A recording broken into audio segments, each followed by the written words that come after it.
For more information on my programs, please visit masajady.com. That's MASSAJADY.com. This is Masati. Welcome to my podcast, Exponential Intelligence.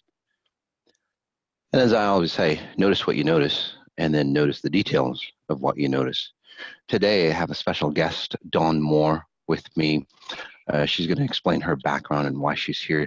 But this podcast title is called The Myths of Success. And we're going to go through the 15 myths that most individuals think that they have to go through, that they have to literally rake their spirit or their essence through the coals to create success. And that's where the distortion comes from. So we're going to be talking about how conventional success is defined and what you have to do, and then how EI success is defined and what's the difference. And EI, by the way, if you're new, is exponential intelligence. It's a body of knowledge that I've coined. I didn't develop it in any way. I've discovered it.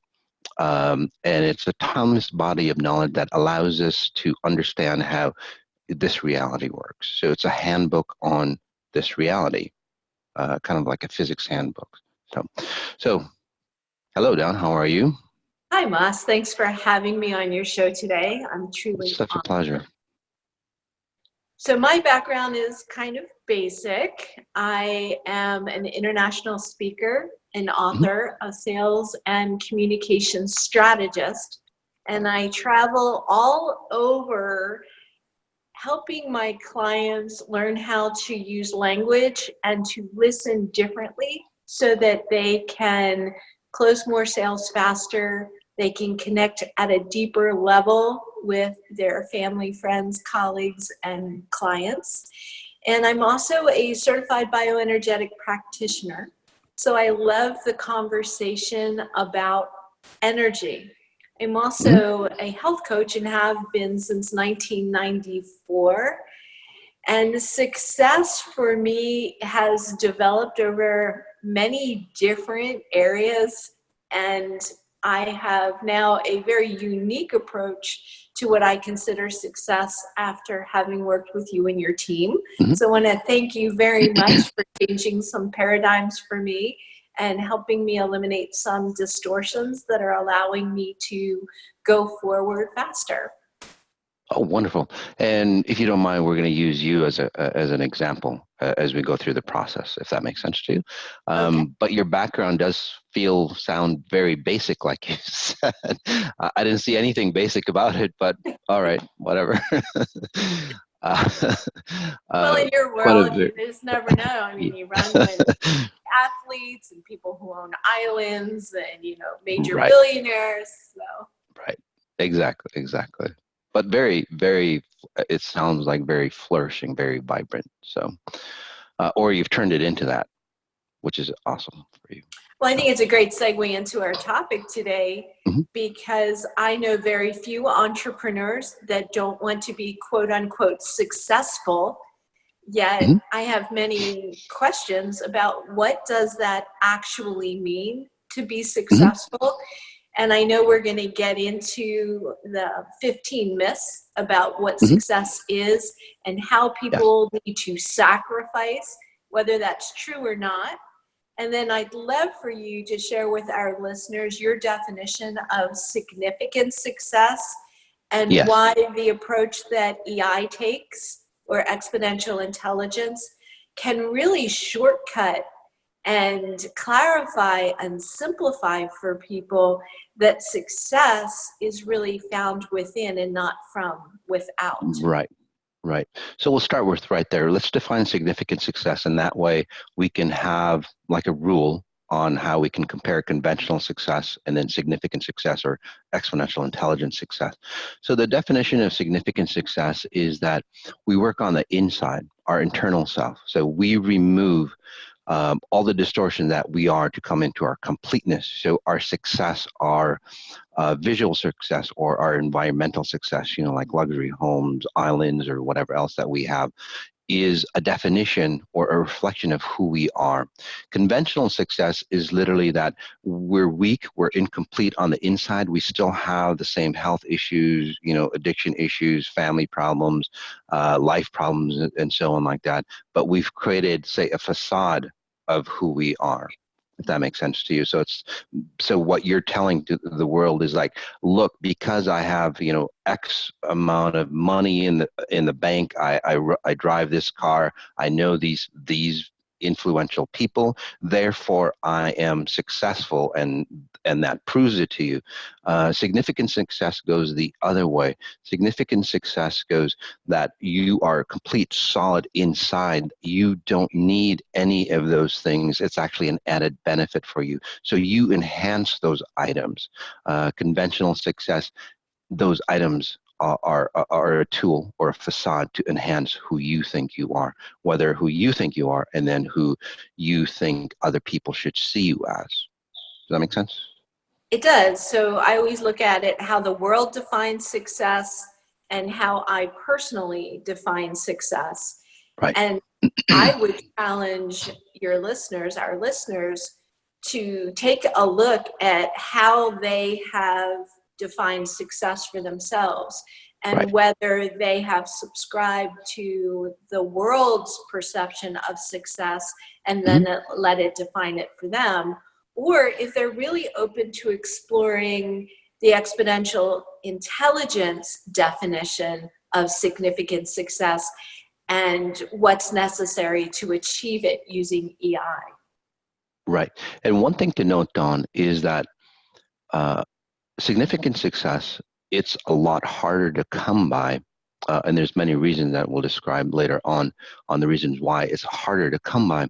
So this is the reason why you have more millionaires and billionaires in the world versus solid, say, humans, like a Buddha and Jesus and so on, like that. That's the kind of significance that I'm talking about. But just note that I'm not talking about being at that level and being, say, spiritual or religious and then doing without environmental success. It's got nothing to do with that. Right? Would you say that people who have achieved all of this wealth and success by external standards are necessarily successful, or could it possibly be a mask that they're using to hide internal pain and insecurities? I know a lot of people who are super wealthy. I don't know that I would define them as successful. Many of them are divorced. They have all kinds of issues. They have health-related illnesses. There's so many other factors in their lives that it makes me wonder whether money is the come-all, end-all of everything for them.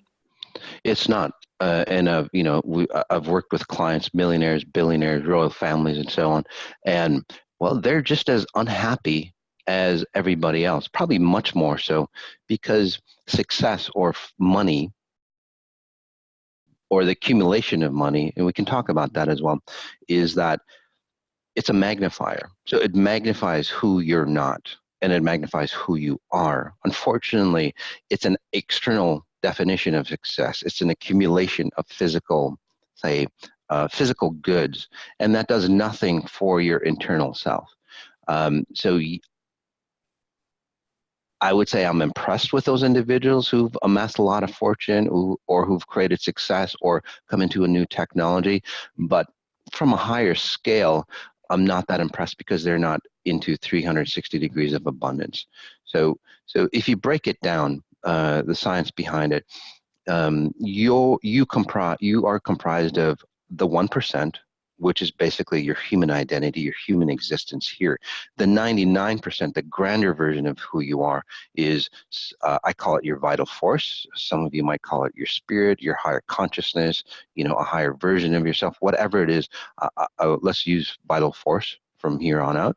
That 99% is what I'm talking about. So if you operate from that 99%, that's what I define significant success. That's where the wealth of the world around you becomes pleasant for you, or it actually enhances who you are, or it makes you complete and makes you happy. That's where you get into complete health. This is where your relationships, say, are phenomenal. This is where you start to become youthful as you age. You don't get ragged, decrepit, mentally unstable, or any other of those things that, destroy you as you become successful. So it's a huge difference. So if you put it on a scale, and I wish I had a whiteboard, but many of that 1% of who we are, that identity. So many of us have reached success, at a higher level. So that 1%, maybe you're at 80% because of your wealth, but that's only the 1% of who you are. Now, that's only this high, but imagine the 99%. You're way up here. So in comparison, your wealth that you've accumulated, your knowledge that you've accumulated pales extremely to the grandness of who you are, or the potential, the human physical potential of who you are. So, and I say this with proof because people who have worked with me who have been highly successful or highly talented, they look at what they've achieved, and as they have awakened, they're not really impressed with who they really are or what they've achieved. And it's not because their physical accumulation is not impressive. It is. But now they're comparing not themselves to that 1%, but they're comparing themselves to the grandness of who they are. And they're seeing, it's like, wow, it's impressive according to human standards, but it's not really impressive to my full potential. And this is where your human potential, the potentiality of who we really are, they can expand. So those individuals who've been successful, those same tools that they've used to become that successful, they turn it around. And this is where they have, even beyond realities here. This is where life becomes phenomenal. They start to understand what real success is about, and they actually start to enjoy, say, the wealth that they've accumulated or the knowledge that they've accumulated. So when you're talking about being awakened for people who are new to exponential intelligence, you're actually talking about being awakened to their 1% and then expanding it so that they can become the highest version of themselves as they expand that awareness, and they learn techniques, strategies, you give them tools to become even greater than that 1% when they realize that there's another 99% where they can expand and grow to their highest potential. Exactly. So let me give you, so let me give you a clear example. Your cell phone, your smartphone that you have, okay? You're on 1% battery. Mm-hmm. Notice what you can do on 1%. You're always rushing. Exactly. You're always rushing. You might do a lot of things, but again, you're always under tension. You're always destroying yourself. You're always trying to figure out, okay, there's always a lack of, there's always a sense of shortage, no matter how much you have. Say that 1% is perpetual, right? It never ends, but you're only at 1%. But now you realize that you're charged up, okay? You're at 100% or 99%, or even at 50%. Imagine how much more relaxed you are, how much more confident you are. You know that you have, say, something or your essence backing you up. Again, your vital force. Does that make sense to you? That example? It's huge. It makes great sense. It makes great sense. It's a great analogy. I'd never thought of about that before. 1% perpetually, but you're still kind of frenetic, always being concerned that there's going to be a lack. You don't know when it might die on you. Exactly. And this is where a lot of people who run that pattern of lack, they've made millions or even billions, and they're still running patterns of lack. Is that true success? Is that true acknowledgement that they're successful? No. I would say no, because when you start talking about 360 degrees of success, now we start looking at how every aspect of your life should prosper and expand with success. So breaking those patterns, getting rid of those disruptions and those distortions will change, I would think, the lack into a positive potentiality of abundance and human potential and possibility, instead of operating under stress of lack. Right. And this is where greed never happens, because you know that there's abundance, endless abundance, not just for you, for everybody. This is where competition like transforms into your best possible self, whether it's in your industry, yourself. This isn't where you have to um, hire lobbyists, and we're kind of getting off track, but you have to hire lobbyists and all this other stuff, put out negative material against products or services that are against. You don't have to do that to save yourself. To keep, your pile. You don't have to do that at all, because this is where competition helps each other. You go higher and higher from that state. You don't have to destroy anything. You don't have to control anything. You don't have to destroy the environment, anything like that. You'll always find higher level products or services that will not only enhance you, but if you're running a company, it'll enhance your employees. So employee burnout, which is the number one, say, loss or production loss, right? Or the number one expense in companies. This is where we become more inventive, get greater ideas out there that again just don't destroy anybody or anything. So let's jump into the 15 myths, and we can use this. I can show you how it applies to, say, conventional success and EI success, and the huge difference. All right, that sounds great. I think one of the biggest myths is that in order to be successful, we have to sacrifice our time. Now, I'm not really even sure what that means, because we all have the same 168 hours in a week, yet we can't expand that, we can't shorten that. I would think that success then would be how to maximize the time that you have. However, I'm going to put a caveat on that if I can, Mas, because I don't know that time is necessarily the challenge. I think it's time and energy in the same body at the same time. Because sometimes we have time but no energy, sometimes we have energy but no time. So is that true that you have to sacrifice your time in order to be successful? No, EI success is basically investing your time. Okay, most individuals don't know what time is, or don't understand the mechanics or the science behind time. So in conventional wisdom or conventional success or conventional society, what happens is that time is a limited resource, right? And it is. Right?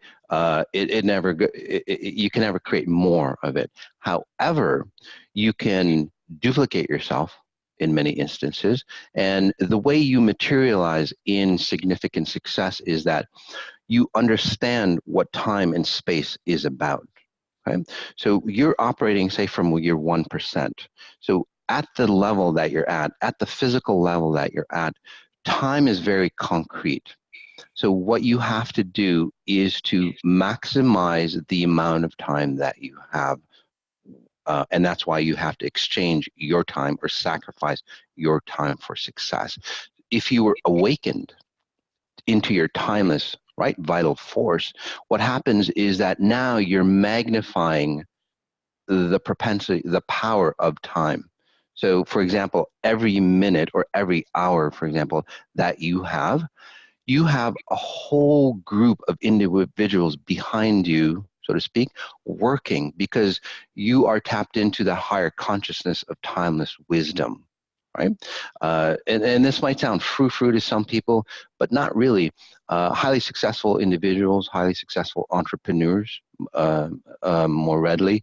And I say entrepreneurs because they're more creative.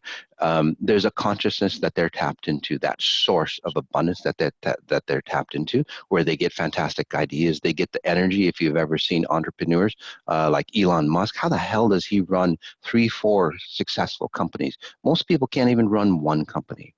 Right? But how does he do that? How does he do 3 or 4? And then find other things as well, because he's maximizing his time. He's magnifying the time that he has. So now that 1 hour for you, since you've got, say, this huge group of, if you want to call it a consciousness, let's call it a consciousness, not group of people, but a huge consciousness behind you, say, creating with you. Does that make sense? So you're not sacrificing your time. Well, we You're call that, leveraging your time. yes. And also, I think a common word that people accept readily is intuition. Yeah, we can use intuition, but intuition is kind of tainted for me because it's a lower level frequency.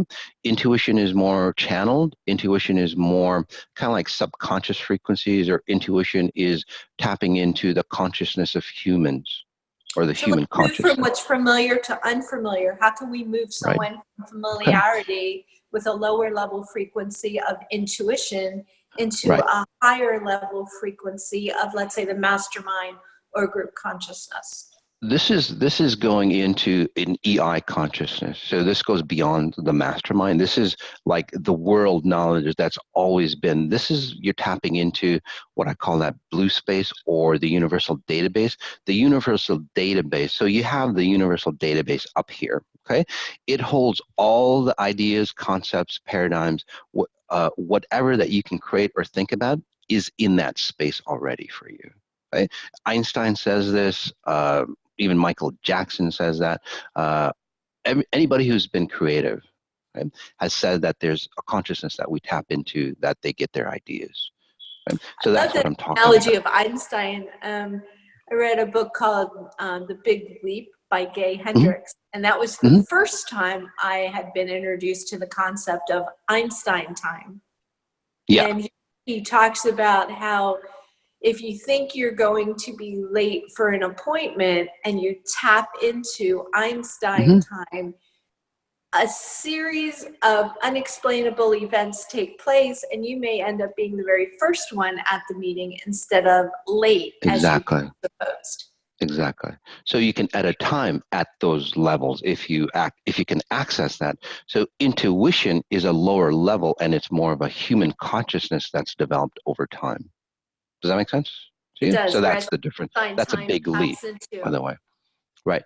So furthermore, about sacrificing time is that once you can materialize, and I don't know, I don't remember the other 15 things that we're going to be talking about, and it might overlap. But when you start creating from this moment or this space, you're not creating alone. You're materializing, say, everything around you to create your desired outcome with it. So the wherewithal to make that a success comes along with it. Does that make sense? Does to me. Yeah. So let's move on to the second one then, which is happiness. Okay. Happiness. There's a myth that you have to sacrifice your happiness in order to become successful, that you have to put things off in order to achieve the kind of success that you want. Right. I think that's completely in opposition to what 360 abundance is. No. Go ahead. No. That it's really saddened. It's like really saddens me, because that's just a transference. And many people go, well, I'm not religious or anything like that, right? Because I'm more logical, more intellectual. But in reality, that idea of sacrifice your happiness comes from a religious value. You have to sacrifice this lifetime, right, to be happy later on, or in the heavenly world.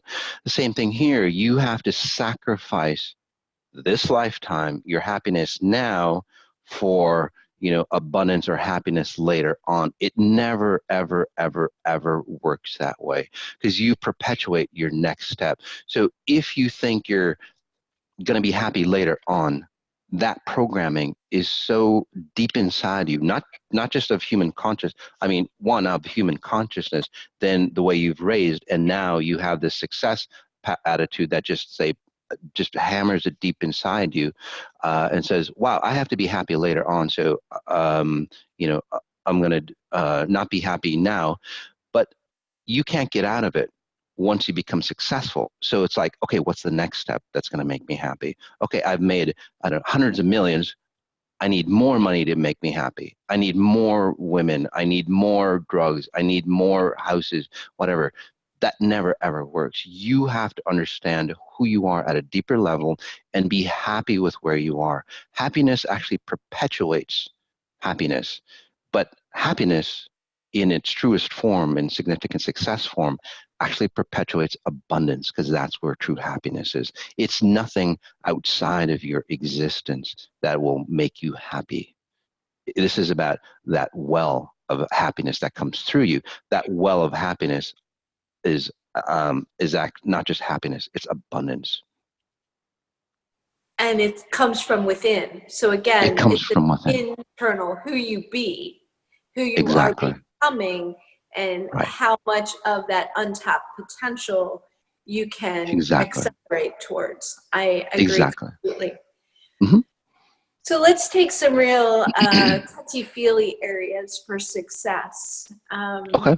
I've heard people say that you have to sacrifice your family, not just time with your family, but that your family, whether you have children or you don't have children, whether you're married or Mm-hmm. you're not married, that you either have to put that off or you have to have a conversation, that they're not going to be a high level of importance for you while you are accumulating this tangible thing called success. Mm-hmm.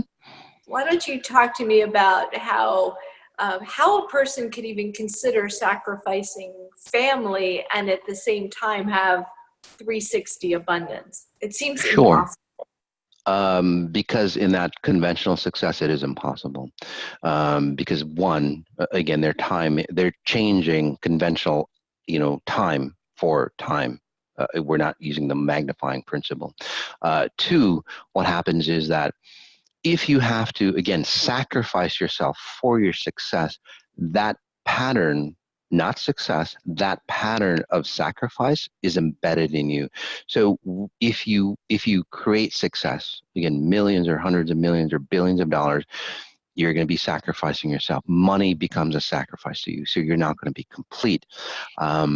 In the case of like family, a wife, and so on, you're going to need people around you that is close, that creates, say, a solid foundation for you. You can't, I don't want to say use the word trust, but you know, family, especially kids, because they're of your own blood, you hone them to help support you.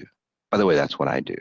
Okay? When I was going through, say, the dark times, when I was starting to understand my abilities, that everybody has, by the way, when I was learning how to run significantly successful, the solid foundation for me was my children. So you use your children as a solid foundation. And as you ascend higher, and yes, you might not spend time, and I'll talk about that in just a second. But as you ascend higher and higher, they're going to go up with you. And they're going to create more of a foundation, more of a flourishing foundation, not just for you, but then for them. So you're going to be raising strong, powerful kids, not kids that regret you, resent you. There's a lot of wealthy families, right? Their kids resent wealth because they didn't have the father that they wanted, or they didn't have the mother that they wanted, or whatever it is, right? We could name tons of families like that, And and usually they're it's empty inside. closely related to time.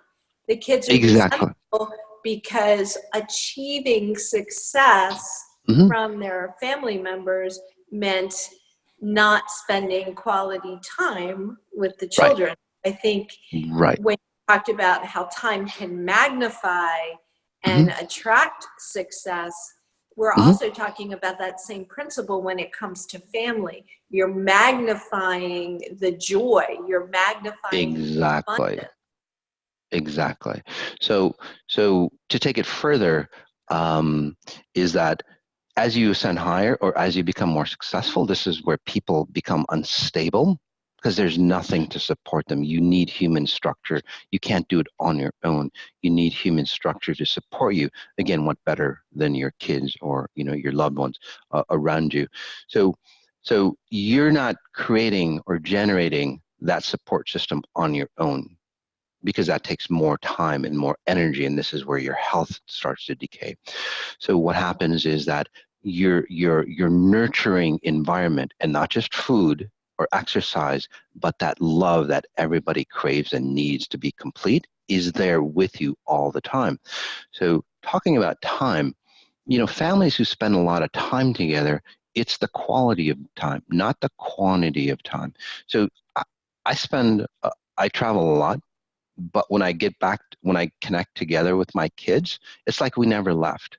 And that connection is so strong. If you've ever seen me with my kids, they're independent. They're not stuck on me. I'm not stuck on them.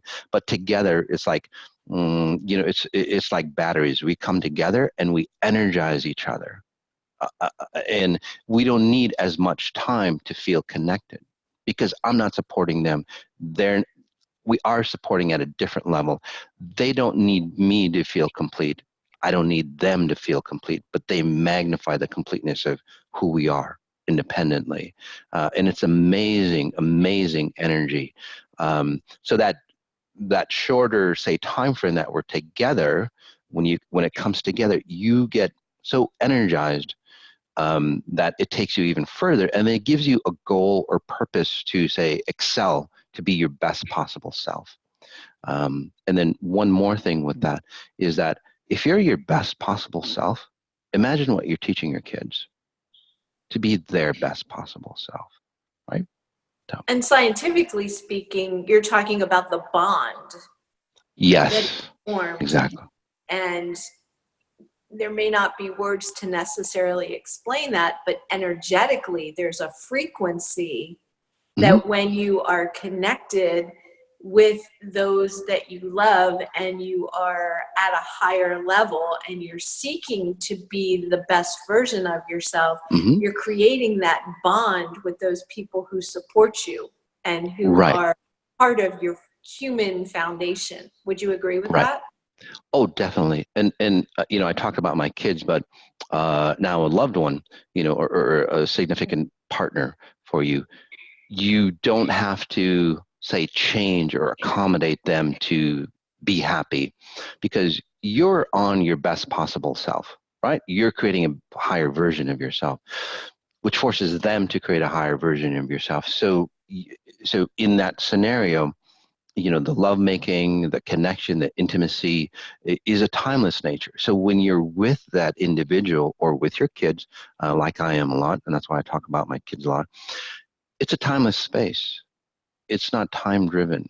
It's just like you're in the moment. You don't have to do anything special. You can just hang out. And that's what we do a lot, just hang out. And it's just so unbelievably beautiful and energizing and Now fulfilling, actually. let's expand that circle of human connection to friends, because Yes. I heard tell that if you want to be successful, you have to limit your friends to only those who are going to push you forward in terms of an external, tug and push and pull. Yet it sounds like we're talking about exponential intelligence and surrounding yourself with friends, family, significant others who create a greater bond and a higher level of energy. So it seems to me you're saying that's also a myth, that you don't have to give up your friends in order to achieve significant success. You don't, but as you go into significant success, the friends that are real will hang out with you and they'll rise with you. The friends that aren't real, well, they have to fade away, because the friends that are not real, as you ascend higher, you're letting go of, the common frequencies that you had. Does that make sense to you? So they have to disconnect for you. So there are less friends, by the way. Can we take a minute and pause for people who might be new to exponential intelligence and talk about patterns Sure. that So people bring with them as they ascend? Yeah, so there's patterns, or you might want to call them behaviors or attitudes, or your outlook on life. I call them filters that you see your life. So if you're resonating with a certain filter, you're gonna say attract certain individuals in your life to make that filter or that pattern a reality. So, for example, real life example, if you're always getting abused, okay, or let's just use a positive example. If you're always lucky, Mm-hmm. okay? If you're always lucky, you're going to attract experiences, you're going to attract people that will make you feel lucky, right? And then vice versa. If you're running abuse patterns, you will attract people that will make you abusive to create that reality, to create that experience a reality for you, to Can make we? it real for you.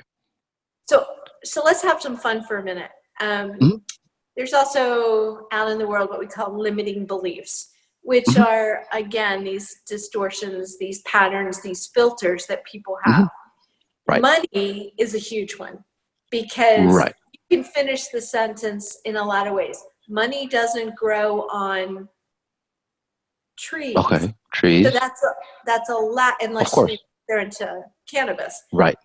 Hmm. That is a lack mentality.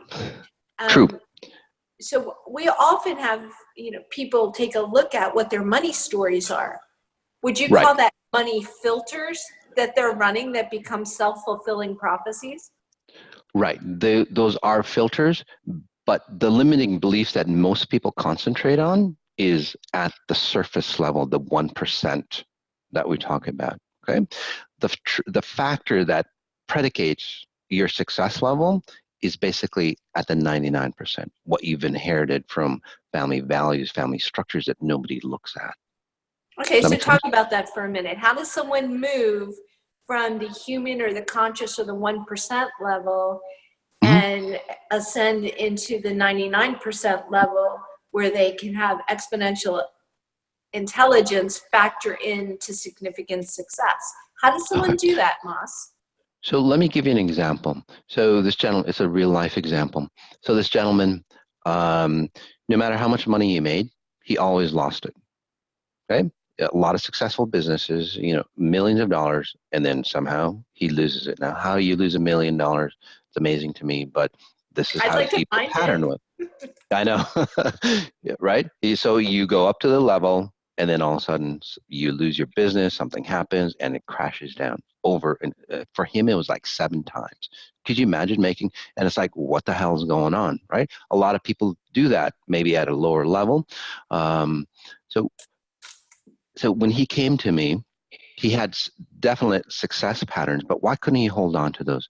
Because it was the underlying factor. Now at the conventional wisdom, he was doing all the proper things that you had to do to become successful. But at an EI level, or at, say, your vital force level, there was patterns of lack or incompleteness and a lot of religion that said to him, if you make a lot of money, you are greedy. You're not a good person. Money is the root of all evil. All those limiting factors, right? Belief systems at a surface level. Well, there's the roots that go way deep into that knowledge, or I would call it, say, consciousness. That was in his family. There was a lot of belief, religious belief, deep belief on you're not a good person if you make money, right? So for him, he needed to be a good person. So, and he wanted to expand and share as well. But if you have that limiting belief, it's never going to work out, right? You're never a good person, no matter what you do. And by the way, people get trapped. People become philanthropists just for that reason, because they make a lot of money. It's like, oh shit, I better go help a ton of other people to make myself feel good. And it doesn't work that way.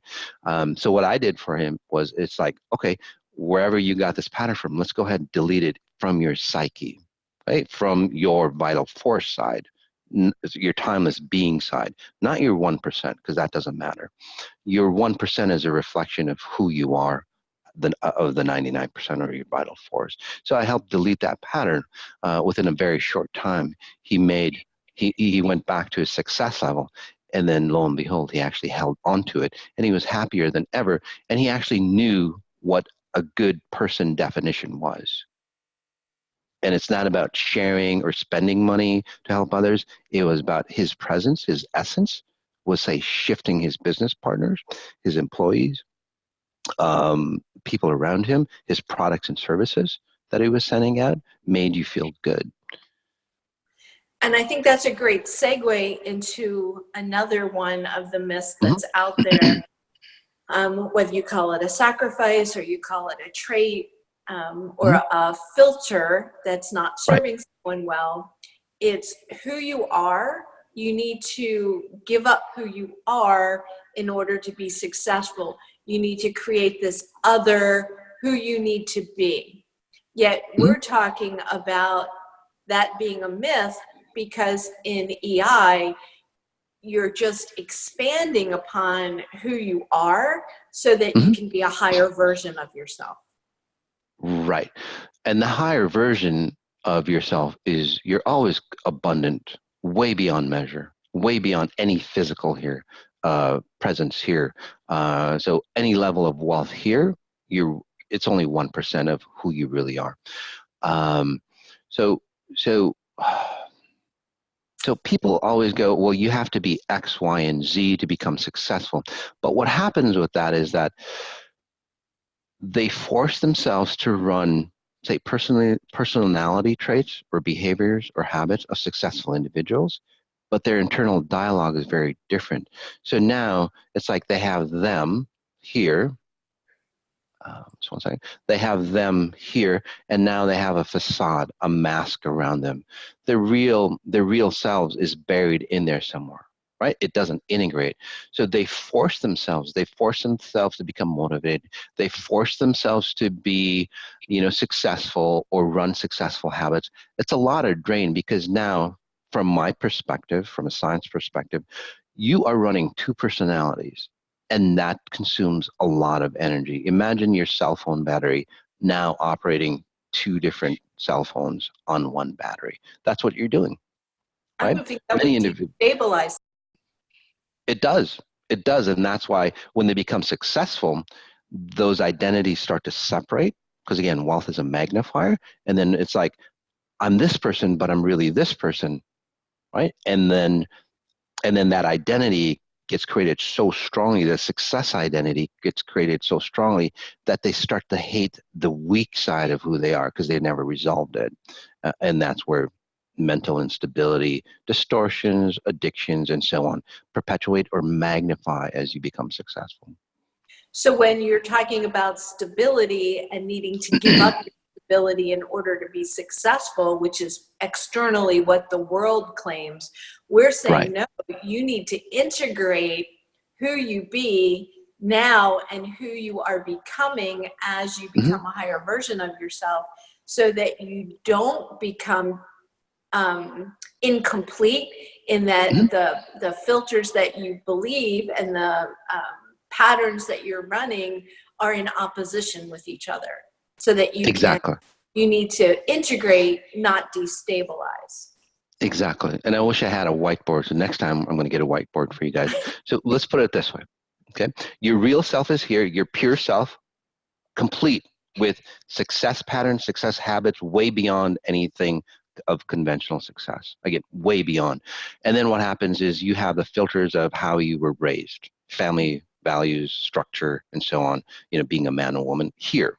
Right? So the people look at you from this perspective. So now that filter is covering you. And now you're going, okay, I'm incomplete. I'm going to add another filter in front of, so now you have another filter of yourself. And that's where you bury yourself more and more. Does that make sense? So success habits, right? You tack on more and more on top of the garbage that is in front of you already. Does that make sense to you? It does. It's like you're unmasking yourself so that you can see through accurate filters. Right. So exponential intelligence goes, okay, the filters that you are right here, the person that you think you are, let's remove that. And then what happens is that natural success pattern that you are start to show through. So it's the same, well, it's a higher version of those conventional success patterns, but it's the real you. Whenever Does that you make start sense? talking about filters, I always think about contact lenses. I know it sounds silly, Oh, but no, it's it's like the perfect. colored contact lenses. Right. I have like green blue eyes. If I put on green contacts, my eyes are green. If I put on blue Mhm. contacts, my eyes are blue. But that Right. filters the actual color of my eyes, and it Mhm. filters what I see, if you want to draw the Right. analogy out. And what you're saying is when you remove the fake filters, the ones Mhm. that maybe we've dragged with us or Right. that have been embedded in our DNA for generations, Mhm. now we can see more clearly as we become the highest version of ourselves and we start tapping Exactly. into that untapped potential. Exactly. Which is Exactly. really And exciting to know that we have this within ourselves now. We don't mhm. have to search outside of ourselves Right. to reach our full potential. So when I hear these podcasts and I read these books about people telling me what I need to do to be successful, I'm Mhm. sitting there shaking my head going, no, no, no, no, no, you have it all backwards. Right. Success is internal and then Mhm. magnified to the outside world as we remove the filters and the patterns of behavior that aren't serving us as we Mhm. move forward. It's like Right. shedding the skin when you're a snake. Exactly. And it's not that that content that they're telling you is bad, but what happens is that, you know, you're trying to create another identity of who you are, which actually loses the purpose of why you want to become successful. The reason why you want to become successful is, yes, to enjoy the worldly, you know, goods and luxury items and the greatness of this world here, but the real reason why is to find yourself, to Mhm. really identify who you are. And that's why success for many individuals who do become successful or moderately successful, it's not what it's cut out to be, or how they define it, because they've actually had to create more of layers of who they really are on top of themselves. And that's why the success that they accumulate isn't as, say, functional to them. Does Which that make brings sense? back to initially how we started this conversation out is what is success? Exactly. Exactly. And most people define it as, I don't know, knowledge accumulated in the world, making an X amount of money, anything like that. And again, it really falls short to significant success. Success is redefining or finding who you really are at a deep level. And then your success on the outside, again, money, wealth, whatever you want, health, what relationship, whatever you call it, say comes up to your higher standard of who you are internally.